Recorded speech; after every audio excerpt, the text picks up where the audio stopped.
Truce in the Forest by Fritz Vincken. It was Christmas Eve, and the last desperate German offense of World War II raged around our tiny cabin. Suddenly, there was a knock on the door. When we heard the knock on our door that Christmas Eve in 1944, neither Mother nor I had the slightest inkling of the quiet miracle that lay in store for us. I was 12 then, and we were living in a small cottage in the Huerken forest near the German-Belgian border. Father had stayed at the cottage on hunting weekends before the war. When Allied bombers partly destroyed our hometown of Aachen, he sent us to live there. He'd been ordered into the Civil Defense Fire Guard in the border town of Moschau, 4 miles away. "You'll be safe in the woods," he told me. "Take care of Mother. Now you're the man of the family." But 9 days before Christmas, Field Marshal von Rundstedt had launched the last desperate German offense of the war. And now, as I went to the door, the Battle of the Bulge was raging all around us. We heard the incessant booming of field guns. Planes soared continuously overhead. At night, searchlights stabbed through the darkness. Thousands of Allied and German soldiers were fighting and dying nearby.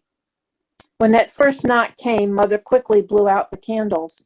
Then, as I went to answer it, she stepped ahead of me and pushed open the door.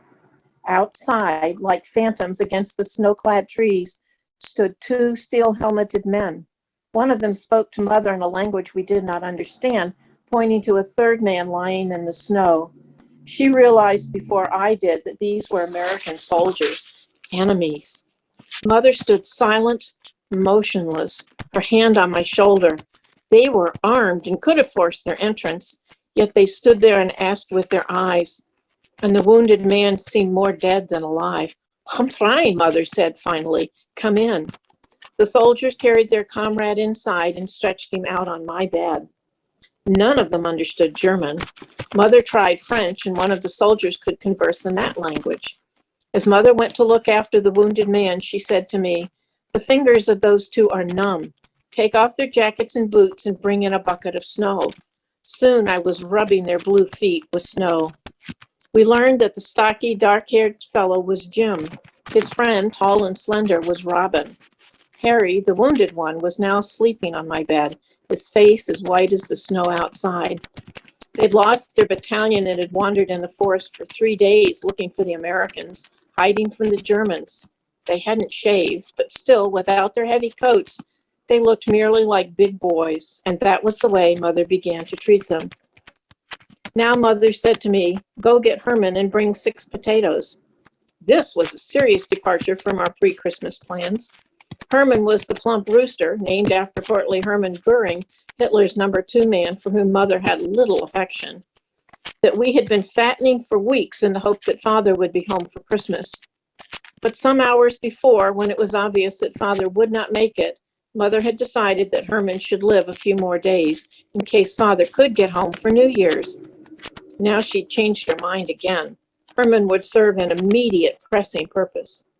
When Jim and I helped with the cooking, Robin took care of Harry. He had a bullet through his upper leg and had almost bled to death. Mother tore a bed sheet into long strips for bandages. Soon the tempting smell of roast chicken permeated our room. I was setting the table when once again there came a knock at the door. Expecting to find more lost Americans, I opened the door without hesitation. There stood 4 soldiers, wearing uniforms quite familiar to me after 5 years of war. They were Wehrmacht, Germans. I was paralyzed with fear. Although still a child, I knew the harsh laws. Sheltering enemy soldiers constituted high treason. We could all be shot. Mother was frightened too. Her face was white, but she stepped outside and said quietly, "Frohlich Weihnachten." The soldiers wished her a Merry Christmas too. "We've lost our regiment and would like to wait for daylight," explained the corporal. "Can we rest here?" "Of course," Mother replied with a calmness born of panic. "You can also have a fine warm meal and eat till the pot is empty." The Germans smiled as they sniffed the aroma through the half-open door, but Mother added firmly, "We have 3 other guests whom you may not consider friends." Now her voice was suddenly sterner than I'd ever heard it before. "This is Christmas Eve, and there will be no shooting here." "Who's inside?" the corporal demanded. "Amerikaner?" Mother looked at each frost-chilled face. "Listen," she said slowly. "You could be my sons, and so could they in there. A boy with a gunshot wound, fighting for his life and his two friends, lost like you and just as hungry and exhausted as you are. This one night," she turned to the corporal and raised her voice a little, "this Christmas night, let us forget about killing." The corporal stared at her. There were 2 or 3 endless seconds of silence. Then Mother put an end to indecision.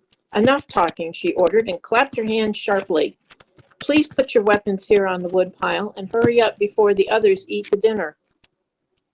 Dazedly, the 4 soldiers placed their arms on the pile of firewood just inside the door. 3 carbines, a light machine gun, and 2 bazookas. Meanwhile, Mother was speaking French rapidly to Jim. He said something in English, and to my amazement, I saw the American boys, too, turn their weapons over to Mother. Now, as the Germans and Americans tensely rubbed elbows in a small room, Mother was really on her mettle. Never losing her smile, she tried to find a seat for everyone. We had only 3 chairs, but Mother's bed was big, and on it she placed 2 of the newcomers side by side with Jim and Robin. Despite the strained atmosphere, Mother went right on preparing dinner. But Herman wasn't going to grow any bigger, and now there were 4 more mouths to feed. "Quick," she whispered to me, "get more potatoes and some oats. These boys are hungry, and a starving man is an angry one." While foraging in the storage room, I heard Harry moan. When I returned, one of the Germans had put on his glasses to inspect the American's wound. "Do you belong to the medical corps?" Mother asked him. "No," he answered, "but I studied medicine at Heidelberg until a few months ago." Thanks to the cold, he told the Americans in what sounded like fairly good English, Harry's wound hadn't become infected. "He is suffering from a severe loss of blood," he explained to Mother. "What he needs is rest and nourishment." Relaxation was now beginning to replace suspicion. Even to me, all the soldiers looked very young as we sat there together. Heinz and Willie, both from Cologne, were 16. Their German corporal at 23 was the oldest of them all. From his food bag, he drew out a bottle of red wine, and Heinz managed to find a loaf of rye bread. Mother cut that into small pieces to be served with the dinner. Half the wine, however, she put away for the wounded boy. Then Mother said grace. I noticed that there were tears in her eyes as she said the old familiar words, "Home, Herr Jesus, be our guest." And as I looked around the table, I saw tears too in the eyes of the battle-weary soldiers. Boys again, some from America, some from Germany, all far from home. Just before midnight, Mother went to the doorstep and asked us to join her to look up at the Star of Bethlehem. We all stood beside her except Harry, who was sleeping. For all of us, during the moment of silence, looking at the brightest star in the heavens, the war was a distant, almost forgotten thing. Our private armistice continued next morning. Harry woke in the early hours and swallowed some broth that Mother fed him.